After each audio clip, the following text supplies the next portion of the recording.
Welcome to the Health Evolution Collective. Today, I have the lovely pleasure of chatting to Tamzyn Murphy. Tamzyn, thank you so much for joining us today. Oh, thank you, Tracy. Thanks for having me. Well, you're welcome. Now, I know you so much better than you know me because you have taught me so much around diet and the low carb lifestyle, given all the work you do with Nutrition Network. So you are a dietitian, but you also have a physiology degree, and you've done so much work in the low carb space. So I'd love you to share a little bit around, your work with Nutrition Network and what sort of led you there. Awesome. Yeah, I'd be very happy to share that. So, yes, I am a dietitian. I think I took the scenic route to get there because I started as in the psychology actually, and then ended up doing a BSc, not being sure where I was going with it, and then thought, let me become a professional in something, and And so I thought there was a dietetics degree, a postgrad honors degree, also a changeover because in South Africa where I live, dietetics is generally a 4-year degree with an internship year, and then you have to do your community service to become registered with the Health Professions Council of South Africa. After that, so it's kind of a 4-year degree, a 1-year internship, and then a 1-year community service year. And I kind of did a 2-year honors to become a dietitian after my three-year BSc, and did the internship year and did the community service year. And in the community service year, I worked within the communities in South Africa because that's what you do in your community service year. So you're working with very poor people who obviously nutrition security is a problem. So they're just wanting to have something to eat. And you're ending up with a double burden of disease in these communities where you have the infectious diseases, TB, HIV, which is rampant.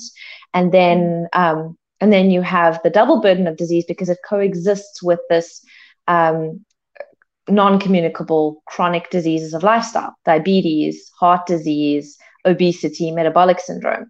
And they kind of coexist in this uneasy sort of like balance, if you want to call it that.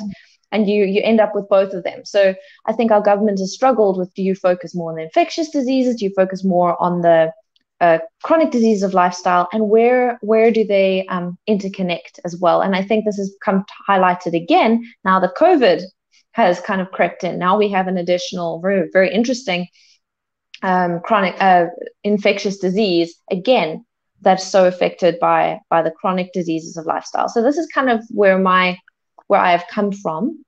And while counseling these patients in the community, I found, the majority of what they were eating was piles of maize meal, which is refined processed corn that can be made into either porridge or into almost like a less solid pup, we call it, or a more kind of a solid pile of maize meal. And that's the primary thing that you would be eating, as well as fizzy drinks, which are a bit like, Coca-Colas, but they are cheaper versions, things called Jive. So so a lot of fizzy kind of drinks and added sugar and cheap crisps, packets of crisps, those kind of things, but cheap ones or cheap sweets, with these very sugary fizzy drinks, where you're getting like 8 teaspoons per glass, and people aren't drinking it by the glass, they're drinking it by the 2 liters. And then the maize meal is your main food, and then on top of that, whatever you can afford. So if you can afford chicken, chicken's eaten quite often. Sometimes it would be chicken, but it would just be chicken skin or chicken feet, or a lot of beans as well. And sometimes, if you are lucky, it would be meat in the form of chops or something like that. And then what we'd call offal, which is organ meats sometimes, which would also be added depending on how cheap they were. And the vegetables mainly that would be eaten would be cabbage and butternut because they're cheaper often, and sometimes spinach and onion. So that would be kind of the way the people in the community would be eating. And I was basically telling them to eat less sugar, eat less processed food. And I didn't really, I'd say eat less of this maize meal. But I mean, at the end of the day, as far as I was concerned, with the traditional dietary guidelines, which in South Africa say the basis of your meals should be grains, and which is similar to the food pyramid where grains are at the bottom. It wasn't going to be the end of the world that they were including this maize. I would just try and include a bit more meat because we have protein, energy, malnutrition in the communities, especially amongst children, quite heavily. So they often aren't getting enough meat. And, try give them a bit more beans and tell them to eat a bit more cabbage. But, I felt like I was fighting a losing battle because people might lose a substantial amount of weight by cutting out the fizzy drinks and the sugars, and then it would kind of stop because they're continuing to eat the staples, which is the maize meal and that kind of thing. And they weren't eating a lot. The people in the community were not eating a lot, and they weren't eating very often. Bread was also quite commonly eaten as well, in quite large amounts. And then it would just be bread with margarine. And things would be fried in what they call fish oil, but it's not fish oil. Obviously, it's vegetable, processed, refined seed and vegetable oils mixed together as whichever can be the cheapest, all mixed together in a kind of a factory-sized bottle. And then that would be used to fry things, sometimes fish, which is why it was called fish oil.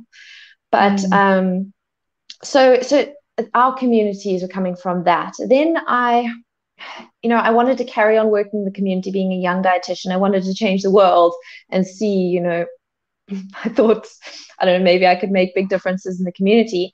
And then I ended up actually not carrying on working there because of political logistics associated with my position there being given away to an OT. And then they were like, no, don't worry, we'll find you another job there. And then I had to pay the bills. So I ended up going and working for a supplement company. So I went from this community vibe into a very corporate environment where I was designing nutritional supplements and training reps and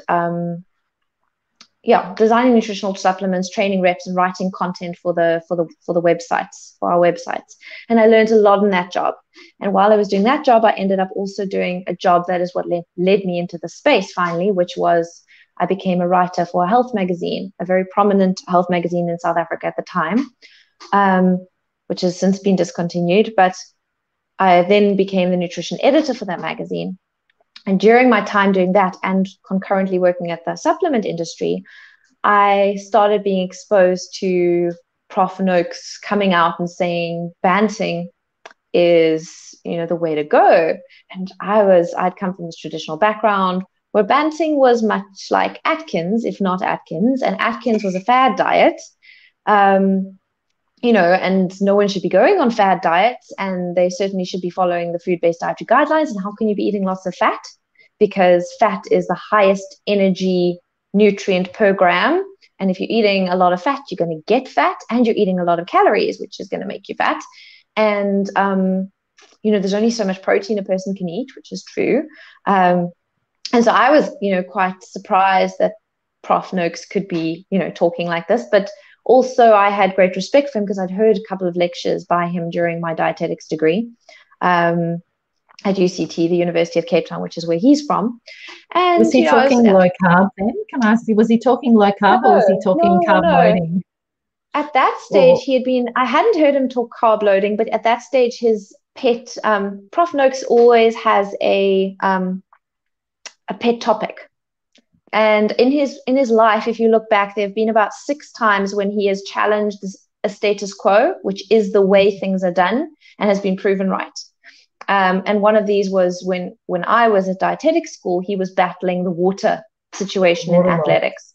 Waterlogged, yeah. That's what he was busy doing. So he spoke on that. He spoke on how the problem with overhydrating and going hyponatremic, very low sodium in the blood, and how that results in these deaths in athletes, and how we should be drinking to thirst and not drinking 8 glasses of water a day, and the problem with electrolyte kind of drinks and these sports drinks and sport drink companies and that. So he had been talking about that, but I was very impressed by the way he spoke, and I'd read a couple of his papers, and so I knew, he's a good scientist.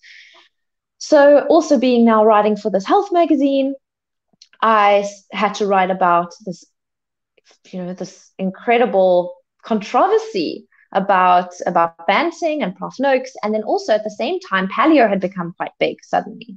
So was a paleo diet, where does that fit in? And has it got any basis? And being a dietitian, us dietitians, I'm sure you've noticed, are generally very traditionalist types. We're conservative. I'm not. I'm actually not. I don't know how I became a dietitian. I'm quite a liberal. I'm quite a liberal person in general on all streams.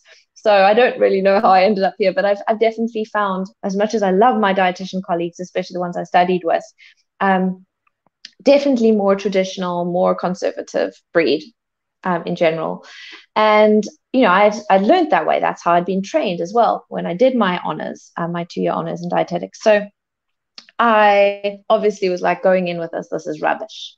I'm going to write an article dispelling and debunking all of these myths. And this is what I'm going to do. So I go in, and my fellow writers, the journalists in the magazine who I was editing and fact checking the articles and setting the referencing up and everything for those articles, I was reading through their stuff as well and checking their stuff and checking their references, and was this evidence-based? And so as I went through this, I uncovered literature I didn't realize was even there. And I certainly had thought wasn't there. So I think the first one that I wrote was comparing different diets that were popular, one of them being paleo, and finding actually there was quite a bit of evidence for paleo, and people who went paleo ended up becoming healthier, having less incidence of cardiovascular disease, and certainly less markers of cardiovascular disease. And actually, from a evolutionary perspective, if you want to call it that, or from a perspective of how long humans have been eating a certain way perspective, we actually have been eating more that way. And actually, during that article, I realized we could eat more protein than I had originally thought as well, because the recommended dietary allowance for protein is 0.8 grams per kilogram ideal body weight, which is actually the minimum, but yet that's kind of what I'd been prescribing. So then I realized actually we want to go higher than that, but we also might want to go quite a bit higher than that and still stay within moderate protein intake. So I started kind of seeing those kind of things, started writing about Prof as well, Prof Noakes, and his Banting diet and how it was taking South Africa by storm.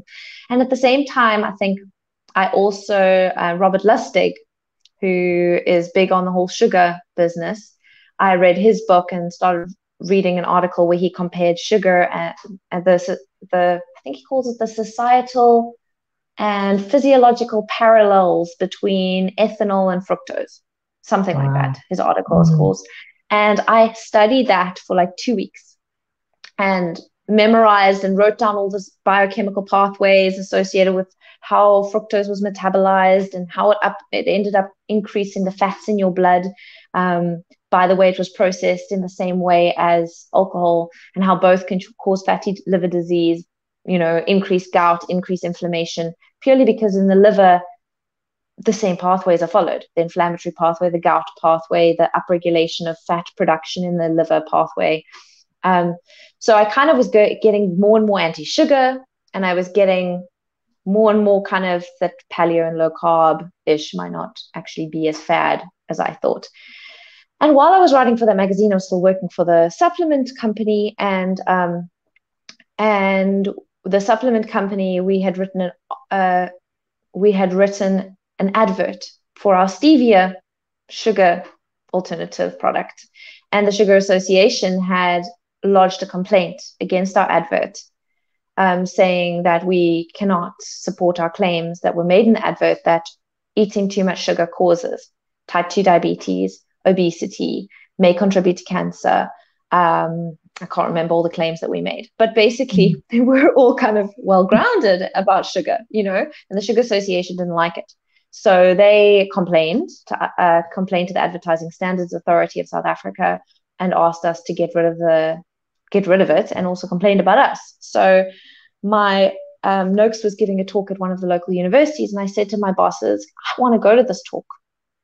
And they said, well, you can go to it if you ask whether Prof Tim Noakes can be an expert witness against the Sugar Association regarding us fighting them on this complaint about our stevia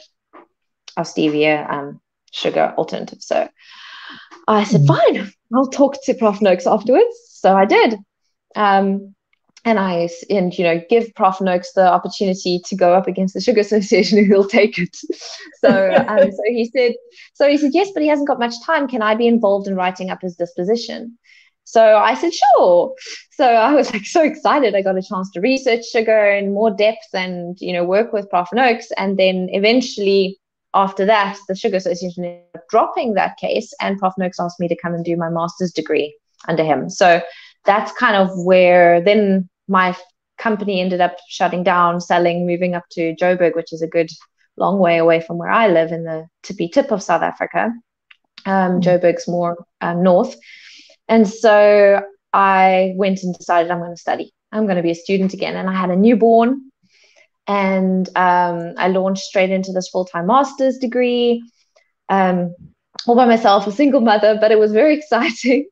So so then I did this master's degree, and during that time, I was already, by then, I'd read all the books, I had really read all the articles for the magazine, and I had the opportunity to now study type 2 diabetes reversal in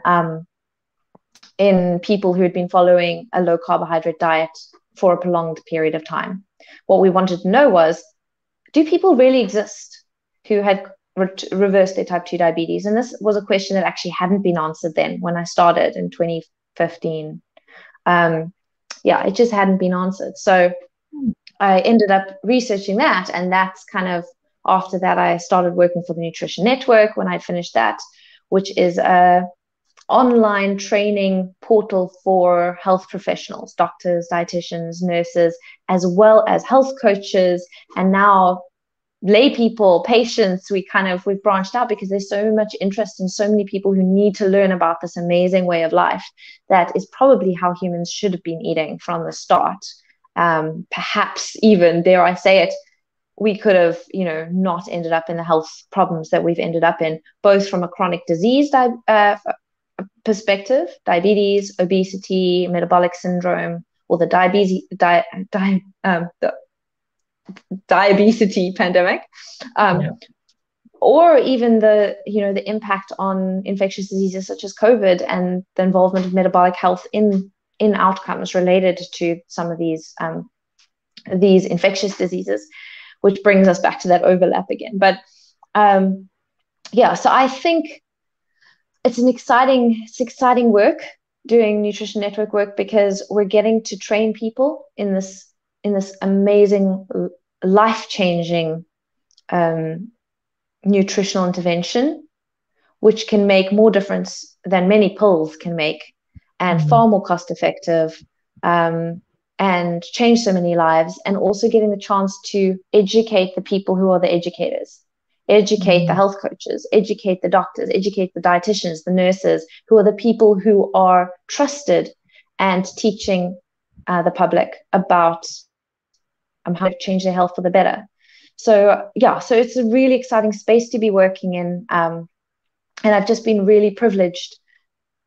Kind of my pathway has been really privileged. I was lucky to kind of stumble across Prof Noakes, and stumble across the paleo and Atkins stuff that I ended up being paid to reach for the magazine. And then I was lucky enough to study my master's in the space and see and interview people who had actually reversed their diabetes, a previously classified chronic irreversible disease that these people were on top of. Their blood glucose was under control. They had come off their medication. They had lost an average of 20 kilos on average, which means there were some people who had lost like 70 kilos. It was just to see that kind of, and people from a quality of life perspective, to have people describe how they were incapacitated in wheelchairs, couldn't go to the shops because there was no clothes that could fit them. They were about to go for bariatric surgery, which would have potentially resulted in very bad changes in quality of life. Pain, excruciating pain associated with the neuropathies of diabetes that went away. Eyesight that improved from having to wear glasses and then change 3 pairs of glasses back to almost not needing glasses, or going back 3 prescriptions to where they were like decades before. To see those kind of qualitative changes in people's lives, where they could get up and move, where they could walk, where they couldn't walk before because they were too obese or in too much pain, being able to play with their children, their grandchildren. It was to see what it means to people by doing those interviews during my master's, gave me an emotive, it took it from being scientific and seeing, wow, the HbA1c changed. They are now no longer classified as diabetic. Their liver enzymes look great. You know, they've lost this much around their waist. What does that actually mean to people? It's huge. It's enormous. To see women who couldn't fall pregnant and longing for a baby to being able to fall pregnant.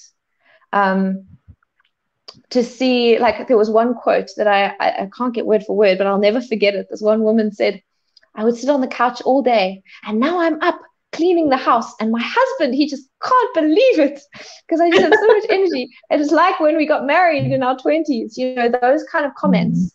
Or someone describing having, you know, waking up with a sleep apnea because of his weight pressing on his chest, and he would feel like he couldn't breathe, like he was going to die, and he'd have to get up and run and bash his chest against the wall or the cupboard in his room in the dark. And it was so scary and painful that he would wet himself sometimes. And that went away. Like his apnea went away to the point where he could breathe perfectly. It wasn't like life or death every night for him. So many of those kind of enormous stories that changed my life and made me very passionate about changing people's lives in that way. So that's kind of where I come from. Long story. It's amazing. It's a fantastic story. There's so much in there. Firstly, we create a lot of our luck. So you worked really hard, you know, to get the luck that you have as well. And, you know, so often we don't appreciate the things that we've experienced, but, you know, clearly you do, which is just incredible. But firstly, can I just ask, there will be people watching this that are interested, and most of the people watching this will know what you mean when you talk about low carbohydrate nutrition. But for the few people not, can you just in your words say, you know, briefly, when you say that, what does that really mean? That is a good question because it's open to interpretation, and some people think they're doing low carb when they're not. So let's go back to the science, because primarily I am a healthcare practitioner and a scientist, or at least a low-grade scientist. Let's call myself that. So I think I'll always fall back to that. So from a scientific definition, it is less than 130 grams of carbohydrates per day.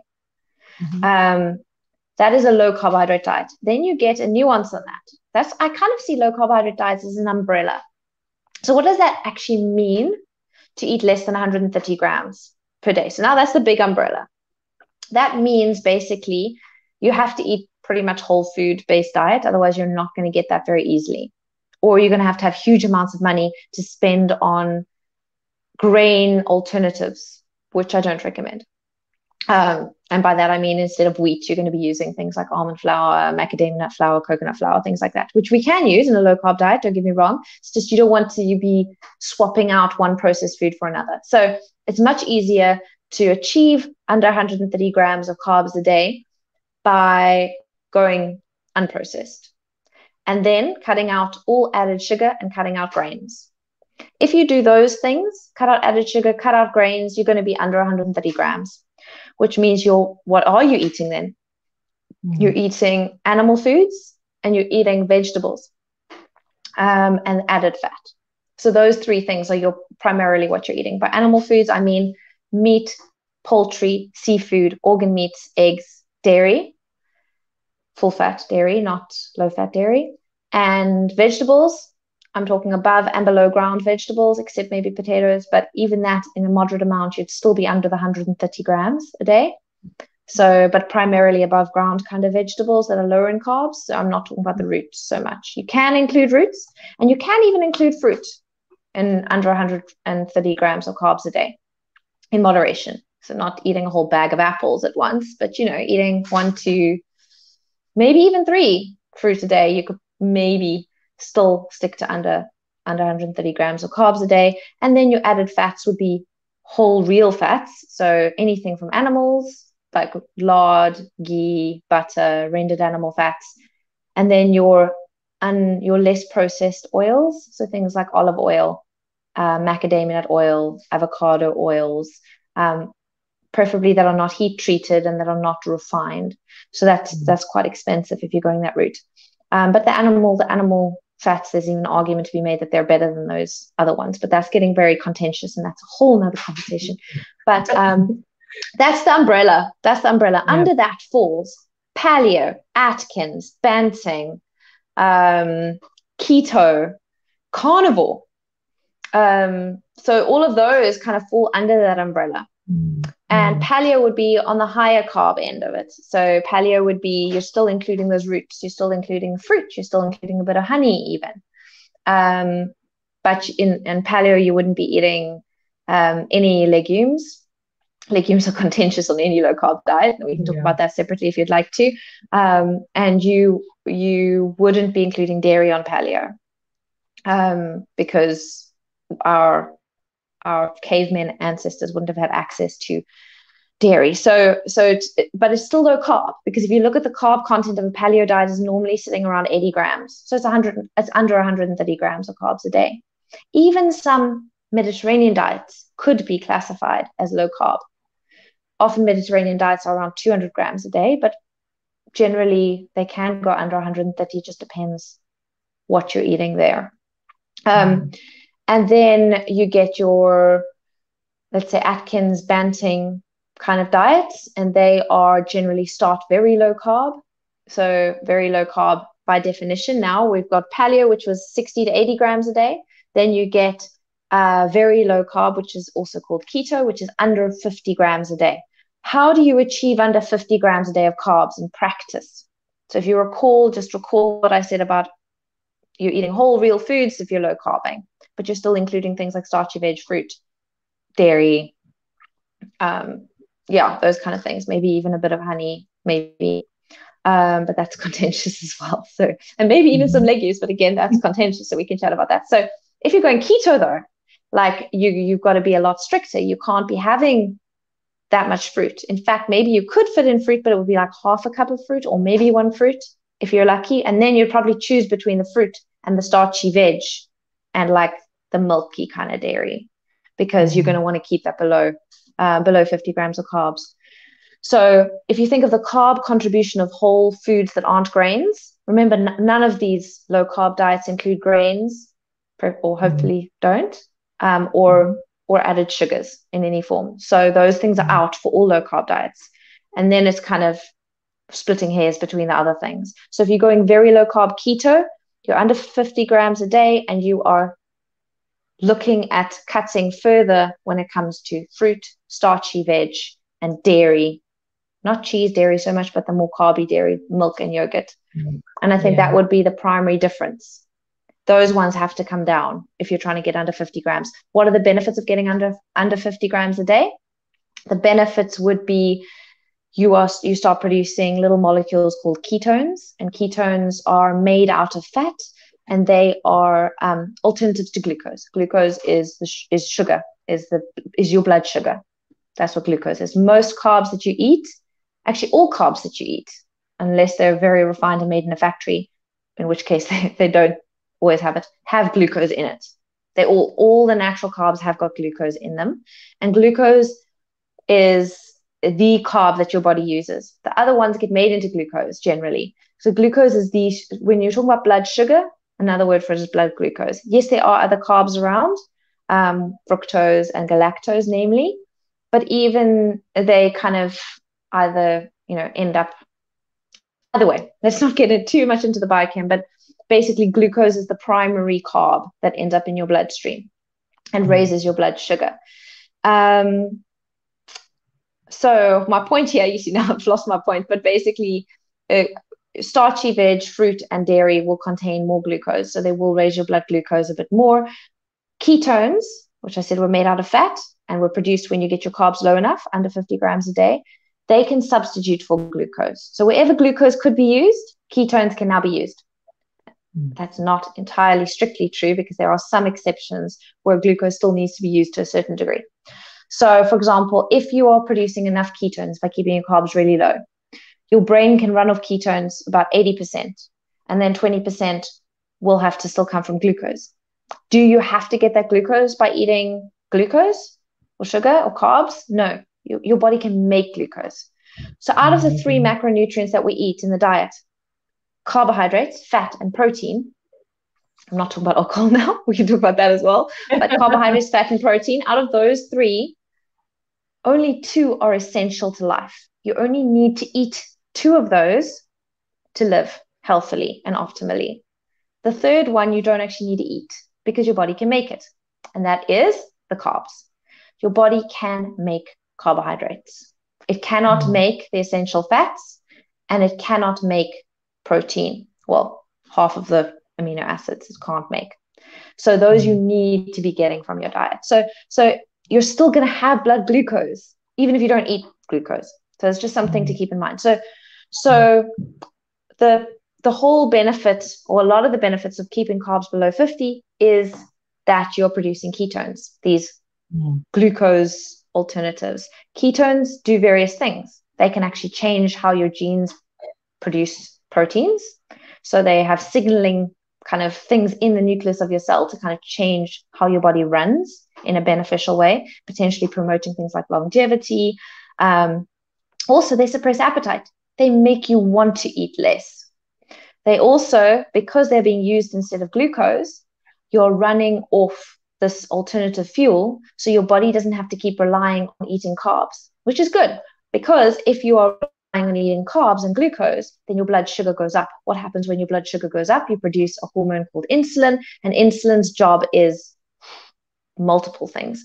But the primary one is to get the carbs out of your bloodstream and into the cells, because if carbs or glucose is allowed to hang around your bloodstream unabated without being put out of your bloodstream, you end up with high blood glucose or high blood sugar. What is a condition that is basically high blood glucose? It's called diabetes. Do you want to be diabetic? No, you don't want to be diabetic. Your body doesn't want to let you be diabetic. So what is it going to do? It's going to produce a key that is going to unlock the doors to your cells to take that glucose out of the bloodstream and let it into the cells so that you are not diabetic. And that key is insulin. So that's insulin's primary job. But insulin also makes you fat. It is the primary hormone that makes you fat. It tells your fat cells to store fat.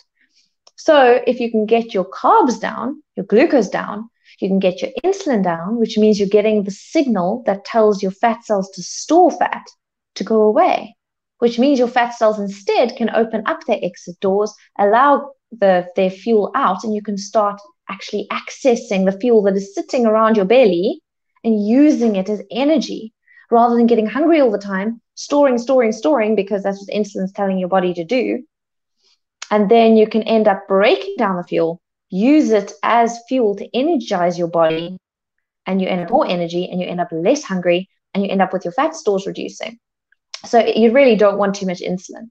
And ketones are going to replace the glucose and allow for your glucose levels to drop, thereby allow for your insulin levels to drop, thereby allow for your fat stores to open up, thereby allow for you to have an alternative fuel source and start losing some fat, which is really what a lot of us want to be doing.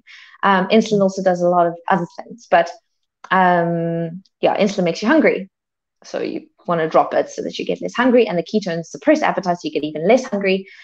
So there's lots of things that ketones do, and that could be more beneficial about lowering your carbs even lower. Also, if you are insulin resistant, which in America, it looks like 88% of people are, because the National Health Survey that ended in 2016 found that 88% of Americans had at least one of the metabolic syndrome criteria. Metabolic syndrome is an insulin resistance syndrome. So if you're starting to have those criteria, you're heading towards being insulin resistant, which means you're heading towards your body having to make more insulin and go down the whole diabetes pathway, and obese and overweight pathway as well. So basically, a lot of people in America, at least, probably could do with cutting their carbs. But is it just America? No. I mean, if you look at the rest of the world, we're all struggling with these chronic diseases. We're we're all struggling with overweight, and most of us would probably, definitely in South Africa, we would have very similar results to that kind of survey.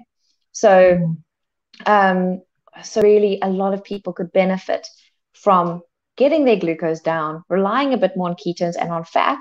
It's not only ketones that are made from fat that can be used as fuel, but actually your own fat, without being converted into ketones, can also be used as fuel.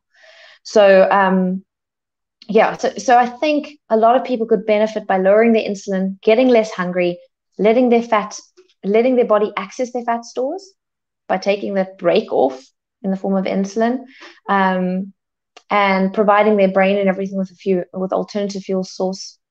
And also, if you're lowering insulin, if you are insulin resistant, that is going to help overcome that insulin resistance. So insulin resistance is basically when your cells become resistant to the effect of insulin, which means that you've been taking in so much sugar or blood glucose. Your blood glucose is getting so high that your body's had to produce so much insulin to get that out of the bloodstream and into the cells, that your cells have become saturated. They're sick of all that glucose. They don't want so much glucose in them either. It's not just the bloodstream that doesn't want so much glucose. It's not good for the cells to be inundated with excessive amounts of glucose either. So the cells are like, okay, well, now we have to start protecting ourselves. How do we do that? We change the locks on our doors. We don't want the key, insulin, to be able to just unlock our doors willy-nilly and stuff all that excess glucose inside us, because we're getting damaged now. So what are we going to do? We're going to change the locks. When we change the locks, that means you need a lot more keys to kind of constantly be lined up to unlock the locks that are still available. Changing the locks is called insulin resistance, because the cells are becoming resistant to the key that is insulin. And at that point, your body's producing more and more insulin. But fat cells don't really get very insulin resistant, unfortunately. So what do you think's happening with all that extra insulin at the level of the fat cell? It's still working. It's still causing all that fuel to go into fat storage, because where's the glucose supposed to go? It can't be in the bloodstream, or your body would become diabetic. It doesn't want to do that. It can't keep going into the other cells because they are sick of being inundated with glucose. It has to be made into fat and stored, because you're not burning it. So the fat cells can't really, it would be evolutionarily bad for the fat cells to become as insulin resistant as the rest of the cells. They have to stay insulin sensitive for as long as possible in order to maintain homeostasis in your body, or equilibrium in your body. Allow it to, so the glucose has to be stored somewhere, gets converted into fat and stored as fat. And so you don't really want insulin resistance to be happening. And so if you can try and eat less carbs, then you're going to be lowering your insulin, ending up with less fat storage. But also, insulin resistance is the first step towards diabetes, because at some point, your body can't keep making all those insulin keys. It's going to get tired. And at that point, when your body can't keep basically ending up with this like deluge of insulin bombarding the locks on your cells in order to get that glucose out, when that kind of when the insulin's no longer able to overcome the resistance at the level of the cells, then your glucose starts to rise. And at that point, you're pre-diabetic and then eventually diabetic. But your body will try and sort that out for a good decade before you ever see that rise in glucose. So this has been going on for a long time before you start becoming pre-diabetic or eventually diabetic.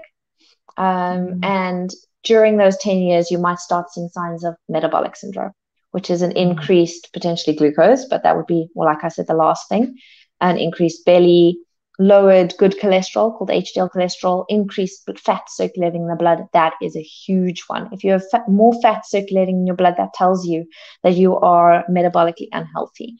Those are called triglycerides.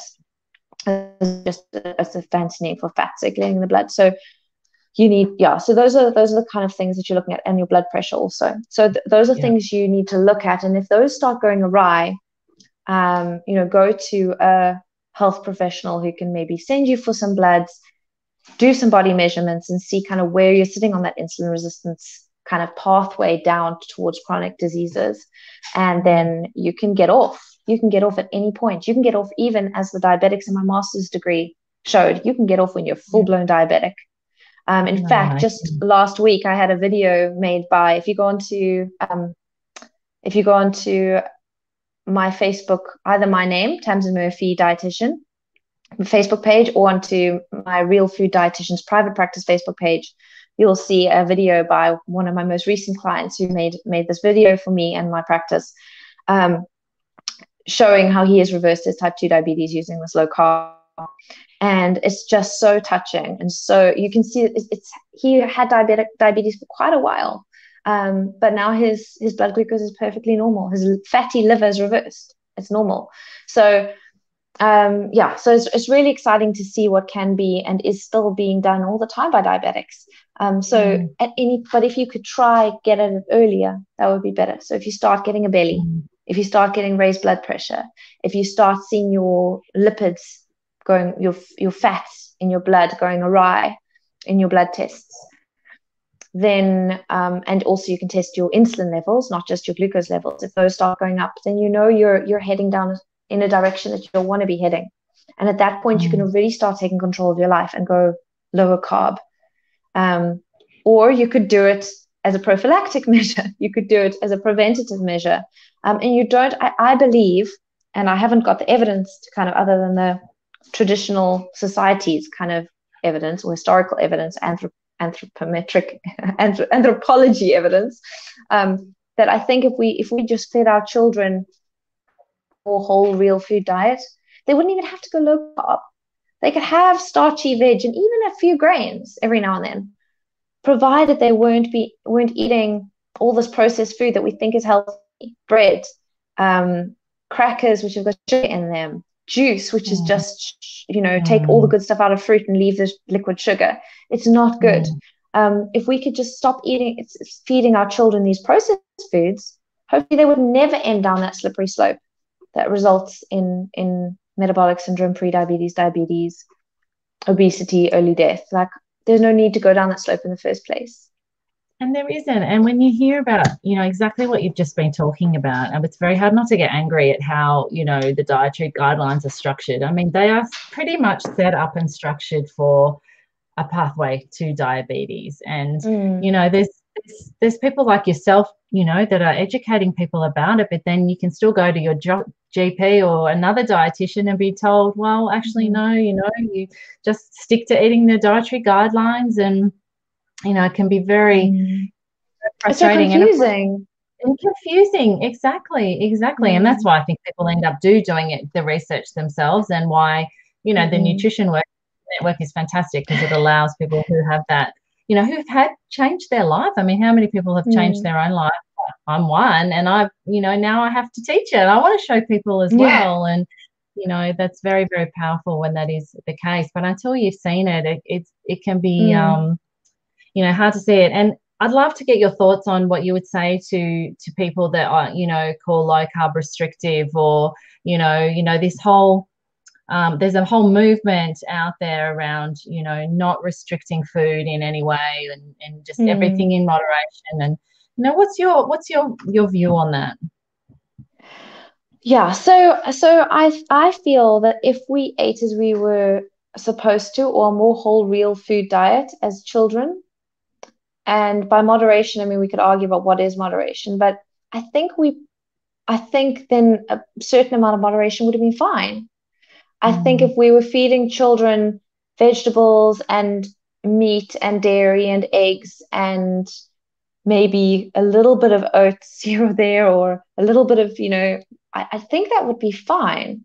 I think the problem is, as soon as we added processed foods into the human diet, things started to go awry. And it's not just the carbs. It's that fish oil that I mentioned right in the beginning, that is not fish oil, the processed, refined vegetable oils, and they are in all the processed foods. So as soon as you start eating easy options, the crackers and biscuits and cakes and chips and all of those, I mean, it's made with vegetable oil. And vegetable oil, now I've spoken about carbs. Carbs are a problem, but vegetable oil, I think, might be even more of a problem, especially from the beginning. I am wondering whether vegetable oil, and listening to more and more people, the people who I admire in this space, I'm starting to wonder myself whether vegetable oil isn't the one that breaks us first. And then once we are metabolically broken, whether carbs at that point need to be restricted. Because at that point, we're metabolically broken. Now we need to restrict carbs in order to get healthy again, because we can't handle the carbs. We're metabolically broken. I wonder if we had never gotten oil break us metabolically, because it wouldn't affect insulin per se, would it? So how would it? No. Is it just the way it gets taken up by ourselves? So this is a really interesting space that I've become, and I think a lot of us have become really, really interested in. And one of the people that I've been listening to a lot is Peter, or reading blogs by Peter from Hyperlipid, who's a veterinarian who writes quite complicated blogs on the polyunsaturated fatty acid space, the linoleic acid space, but it's quite complicated.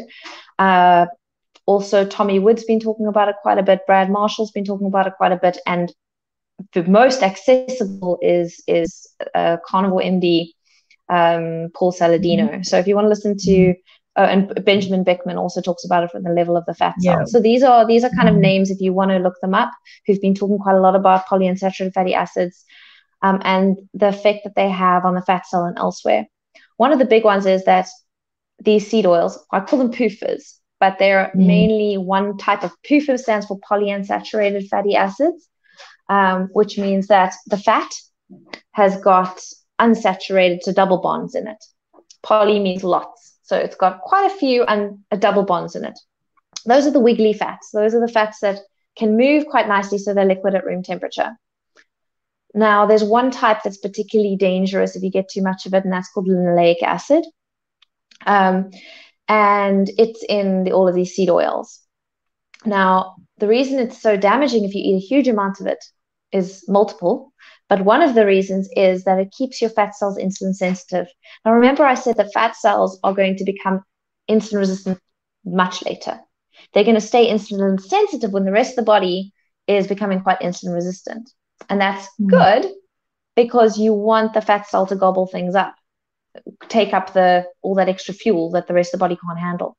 The problem is that if it stays insulin sensitive beyond the point where it's healthy for the fat cell, which is what linoleic acid does, then the fat cell gets bigger and bigger and bigger, and it also never gets the signal to break up into two fat cells.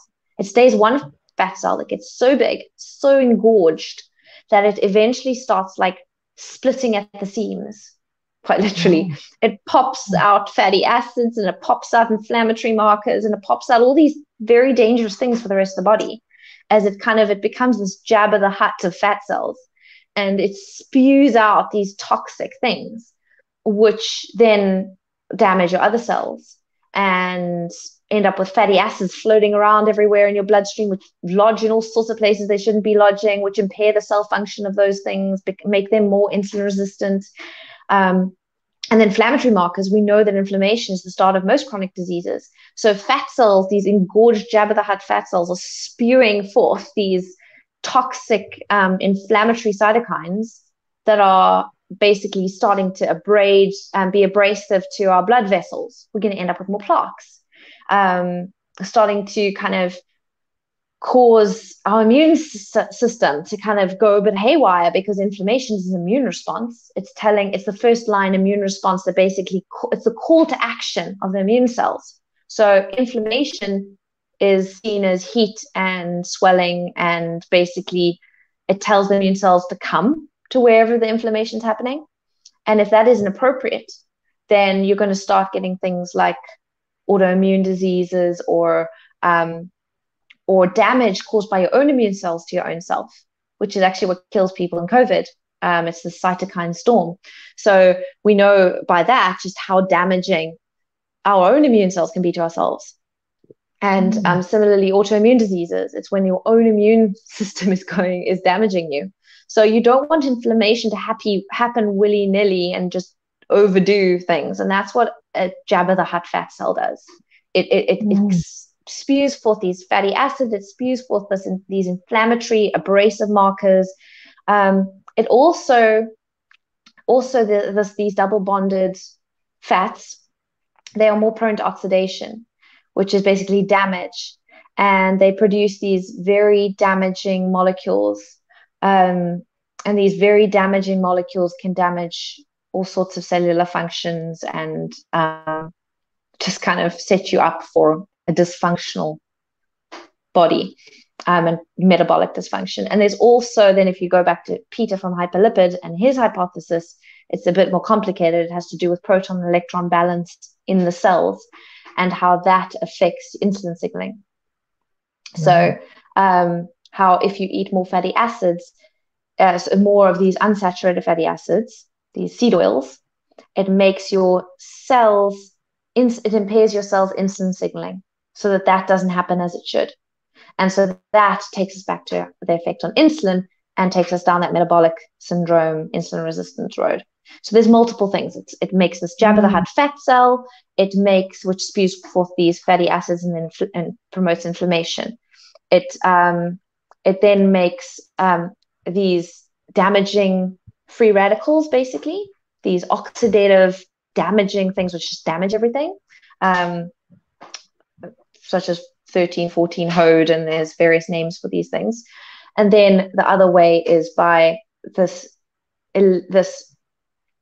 proton imbalance in the processing of these fats, in the electron transport change, basically. So there's this imbalance in reduction and oxidative equivalence, if you want to call it that basically affects the insulin signaling, which then can take you down that road again. So potentially, if this kind of upsets your metabolism, then at that point, then you add to that now excessive carbs, and potentially they work together. Potentially that breaks it, but potentially, which actually might even be more possible, is that the refined carbs work together with these seed oils in things like donuts and cakes and biscuits and chips and all the other things that we eat, waffles and I don't know. And those then end up working together, and the carbs further worsen the insulin resistance, which is already, this insulin dysregulation, which is already happening also because of the polyunsaturated fatty acids. So I think they work together, and I think you see them co-occur in processed foods. So I wonder at this point now whether if we stayed away from these like processed chicken snitchly things that are covered in breadcrumbs and deep fried in seed oils and donuts and waffles for breakfast and biscuits and even these health foods, these health that are highly processed. Often, I look on the side of these bars and I will see the first ingredient is often something to do with sugar, or the second ingredient, and then the third ingredient will be vegetable oil. That combination, my belief at this point, and I'm constantly updating my beliefs as I get exposed to more information, but at this point, I believe that combination is just the worst thing you could do. So I think back to your question. Oh, and we're covering a lot of this at Nutrition Network at the moment. Our integrative module is coming up now. It's going to be launched in the next month or two. And I'm doing one of my talks is on polyunsaturated fatty acids. Also, our Nutrition Network conference is coming up at the end of Feb, beginning of March. And we will I think there are at least 3 talks on the impact of polyunsaturated fats on health and the diabetes pandemic and that. So I think it's a really good place to go as well, to Nutrition Network, to find out more about that. And we feel it's important to be training doctors, dietitians, nurses, health coaches on this topic when it is so important. And as we get to know more about it, obviously we want to pass on this information because it's so important, and we're all learning all the time, and we want to update our practitioners as we go as well. But so basically my feeling, back to your question, is if we stayed away from those processed foods, and also bread, a lot of bread is made with vegetable oil and wheat. That's right. You don't want that combination in anything. If we just stayed away from that combination from childhood, fed our children, mince and eggs for breakfast with fried tomatoes, or vegetables and chicken with the skin on, preferably if you can afford it, from an organic farm. or meat, red meat. So the ruminants, preferably that have been farmed in a sustainable way, where there's kind of this crop rotation where you have the animals who feed the crops and the crops who feed the animals. If you can, you support those kind of farms that are managed in a sustainable way, it can be more sustainable than crops that are sprayed with glyphosates and which go into the rivers and make hermaphroditic frogs and damage our environment so much more. Vegetables aren't necessarily the most sustainable way at all. I mean, look at the palm forests that are cut down the other forests, you know, and you look at monocrops and what they are doing to our environment. So you have to look at sustainability, both whether you're eating vegetables or whether you're eating meat, as far as I'm concerned. And meat is what humans are supposed to be eating. It's just that ideally, unfortunately, from a financial perspective now, especially in the COVID time, it's more difficult, the whole meat thing, because it is often more expensive. But if you can afford it, to go for the higher quality meat that is reared in a more sustainable way, it will also contain less polyunsaturated fatty acids. So, and eat the whole food. At the moment, the parts of the animal, I mean, I look at what I'm feeding my dogs, and I often say to my child and my partner, I'm like, I should be eating this. Why is it going into the dog food? The spleen and the thymus and the brain and all these things that we used to eat from a historical perspective that is full of all these nutrients that we can't seem to find anymore because they're all not being given to humans. And it would be a lot cheaper if humans could be eating the whole animal, and a lot healthier. And less of these processed seed oils, more real fat from animals that have been sustainably raised. Eating the whole animal, so to make it cheaper as well and more healthy, and vegetables and fruit in moderation, and even then grains and starchy veg and dairy.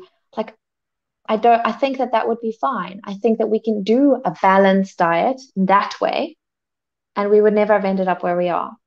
I think that if you take someone who is metabolically broken, like a diabetic, and you tell them to eat in moderation, that is never going to work, because they are no longer tolerant to carbohydrates.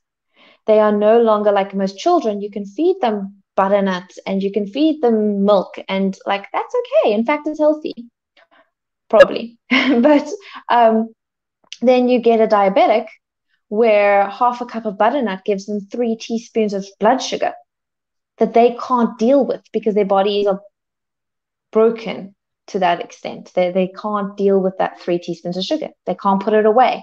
They just can't. So for a diabetic, half a cup of butternut as part of a balanced diet may not be okay. Especially if you're trying to get them off medication, which I believe we should be trying to do, because medication always got side effects. So if we could try and not aim to treat the carbs with medication, say, oh, diabetic, you know, you can eat oats for breakfast with berries and milk. And then for a snack, you can have a banana. And then for lunch, you can have a whole grain, low GI sandwich with peanut butter on it, you know, and, you know, margarine that's full of PUFAs because it's better than saturated fat that's in butter. And then all the carbs adds up. And they can't, once that gets broken down to glucose and goes into their bloodstream, they have got blood glucose problems, right? Diabetes is, as we call it in our communities around here, sugar disease. It is sugar disease. If you have sugar disease, don't eat the food that gets broken down into sugar that you can't handle. Just don't. If you eat something that's going to be broken down to blood glucose, and you have a blood glucose disease that you can't handle blood glucose, don't eat the glucose, you know? I think it's as simple as that, really. So once your body can't process it, don't eat it. Just don't eat it. And then you can lower your medications, which all come with side effects, which is what you want to be. You don't want to end up on insulin. Insulin isn't going to prolong your life. It'll control your blood glucose, but the evidence indicates it's not really going to prolong your life. And if any diabetics would like to read a book, I highly recommend the book on the topic, which is The Diabetes Solution by Dr. Bernstein, who's a type 1 diabetic himself, who was an engineer and went back to medical school to become a doctor because no one would listen to him, and how he had controlled his type 1 diabetes and prolonged his life, because he was starting to get really sick. So Yeah, so type 1 diabetes can also be better controlled. Obviously, there you're not going to stop insulin because you don't make insulin. You do need a certain amount of insulin. I've been demonizing insulin, but I just want to say that everybody, even when you go no carb, you are producing insulin unless you're type 1 diabetic. And you need to, because otherwise things go wrong and you can die. No one's going to just stop producing insulin unless they have got a problem with that, like a type 1 diabetic. So yeah, I just wanted to put that in there. Nothing is bad. Your body does everything for a reason. So insulin is good. You just don't want to overdo it. You don't want to push your body to have to produce excessive amounts of insulin because of what you've been doing to try and keep your body in like balance. So I think a moderate balanced diet, if you look back to what humans are supposed to be eating, is great. I don't believe that involves things like excessive amounts of grains, like our food-based dietary guidelines said. So my moderate balanced diet would not be like a traditional food pyramid-esque moderate balance, because I don't think a huge place at the bottom that's taken up by grains, bottom of the pyramid I'm talking about now, I don't think that that's moderate or balanced. That would be my opinion, based on the science, I feel, and based on the history of humankind. If you look back at what we ate, when farming started, we started getting fatter, and then when poofers came in, everything started to go awry. And then as we ate more carbs, especially refined carbs, things became more awry as well. So my feeling is moderate, yes. Balanced, yes, if you're not already metabolically broken. And by balanced and moderate, I mean a little bit of grains, if you must, fine. Starchy veg, fine. Dairy, fruit, fine, in moderation. Balanced, sure. Animal foods, yes, as high quality as you can afford. And real fats, yes. And non-starchy veg, yes. Nuts, seeds in moderation, because you wouldn't be, in a balanced diet, not huge amounts of that. Like, I think that would be fine. I don't think most of us would end up metabolically broken. We'd look more like, our pre-1960s humans, which were eating like that, and that's great. That's right. That's right. You just got to go back and look at any movie or anything made, in the 60s and the 70s, and we weren't like this. No, we weren't. And that's very interesting about the poofers. It's funny with my sort of education around it all. That all came at the same time as low carb. So for me, the low carbohydrate diet's always been about health. So I took out a lot of the carbs and all of that as well. To me, it was just all the processed food. Everything went. But I've seen over the last little while, in this space, there's definitely a lot of people who just look solely at the carbs. That's all they're interested in. The rest of the ingredients doesn't matter. So I think this conversation, if you're listening and that's you, I would definitely can encourage you to listen to Tamzyn and the people that you mentioned to look up that, because, as you say, if you're already broken, it's you really need to look at taking out as much as you can, both of it. And you've just given us so much great stuff. I would love, I mentioned this to you before we started recording, I have I'm very, very lucky with my work. I have a lot of practitioners who I'm friends with and in the space with, and a lot of them, particularly in the last 6 to 12 months, have started to come out of their shell a little bit and started to, talk openly about the benefits of the low carbohydrate diet. We were lucky. We had Dr. James Murphy, the Australian of the Year last year, and he's just taken it to another level. But, I'd love, you're obviously someone who has kind of gone against the grain because you've seen what you've seen, and you've looked and you've wanted to look. And I think if we don't want to look, we're not going to see it, right? But, if there's anyone listening that is in that practitioner space, dietetic space, and, they're curious and, maybe they do want to start talking a little bit more about it, what would be some advice you might be able to give them to, I suppose, encourage them to do that? Well, I think any health professionals, I think the place to go would be Nutrition Network, because that's what we do there. We are about training the health professionals. So if you signed up for our basic professional training, you'd get an overview of everything, like all the basics that you need to know. And from there, you could decide where your interest is and where you want to delve deeper. So I think that would be a really good place, because otherwise, I could say go research in the literature. Type in low carb diets or keto diets and diabetes. type in, but then it's a lot of time. And yes, you'll find it. I'm not saying you can go, please, if you have the time, go and do your own independent research and you will and come to your own conclusions. Unfortunately, a lot of health professionals don't have that kind of time. And that's where I think that our team of doctors, dietitians, scientists have come together and kind of decided what is the most important information to know. And we've kind of put that together in our basic modules. And then over and above that, we've gone and developed modules for different things, whether that's a diabetes module, an obesity module, a cancer module, which hasn't come yet, but an integrative module where you're integrating things. We've got just, sports nutrition we cover. We've got a module, we've got a course specifically for nurses because we think, oh, maybe nurses need to know a little bit more about this, or they don't really need to focus on that so much. Or dietitians. We've got a course specifically for dietitians, specifically for health coaches, because each of these kind of need to know something a little bit different. So if you're a dietitian and you want something that's specific, like I'm seeing clients, I'm a dietitian, I see these types of clients, how do I design a medical, firstly, what's the evidence to support it? Because we have to do evidence-based practice. The second thing is, how do I actually practically go and design that into my meal plans and into my applications for my patients? And that's where the dietitian training would kind of say, okay, these are the patients we think you're likely to see most. Let's look at the evidence for low carb or keto or whichever form of that would be best for that client. And here's how to design an intervention for those clients. So we've kind of synthesized and put it all together. And the same goes for the nurses one, and the same goes for the health coach one. So I think that's where they should go. Obviously, if they have the time, do your own research, go onto PubMed, go onto Google Scholar, type in your search terms that you're interested in and see what you find, but be careful, because don't just look at epidemiological studies. Remember that randomized controlled trials are your gold standard to determine cause and effect. If you look at epidemiological studies, you're going to be finding things that people might want to find, or that confounding variables haven't been controlled for. So it becomes quite complicated when looking at the literature. Whereas at least by doing the trainings, we've already looked at the literature, or scientists or experts, not just us. It's not just our core team. We're getting the expert in the area for every specific area.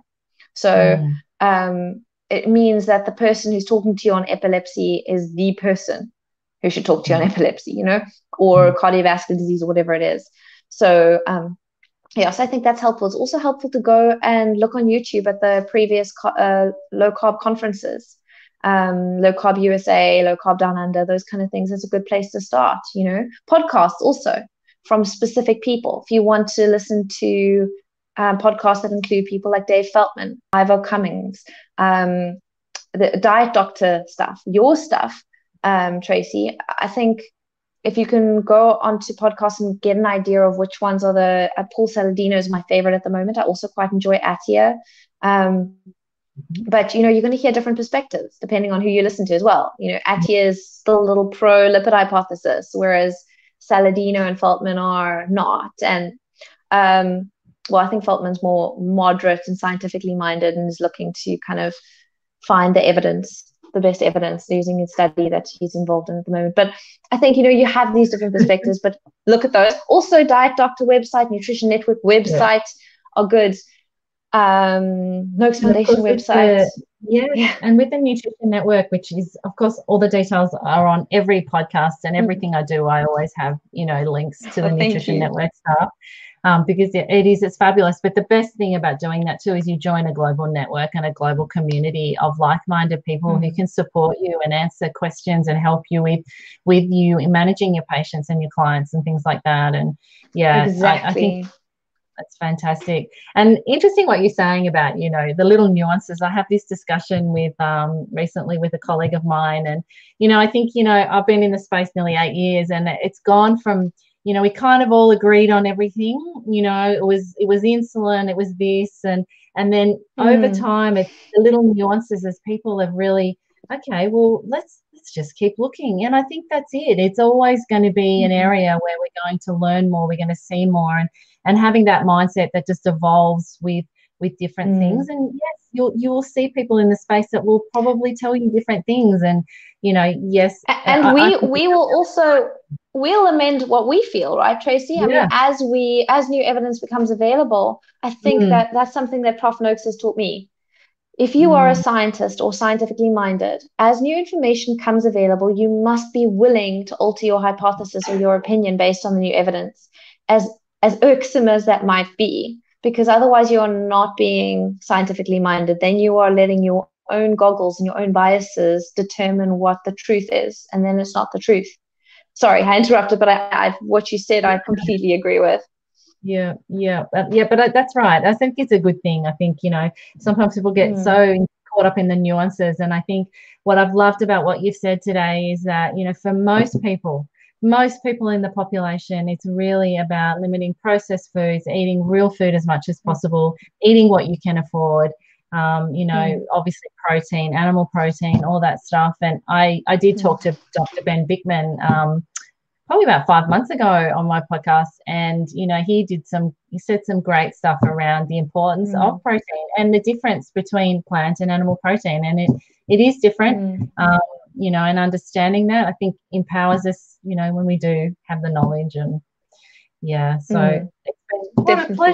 what a pleasure to talk to you. And I can't thank you enough for coming on, and thank you for all the work that you do. And I'm so glad that you had so many insights early on in your career and got to really just, do some amazing work over there, and which is obviously spread across the world with Nutrition Network. And thank you so much.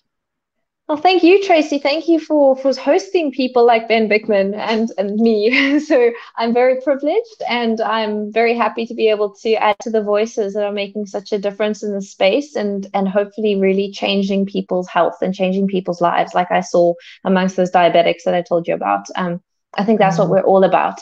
We want yeah. humans to live our optimal lives in our Mm, optimal health.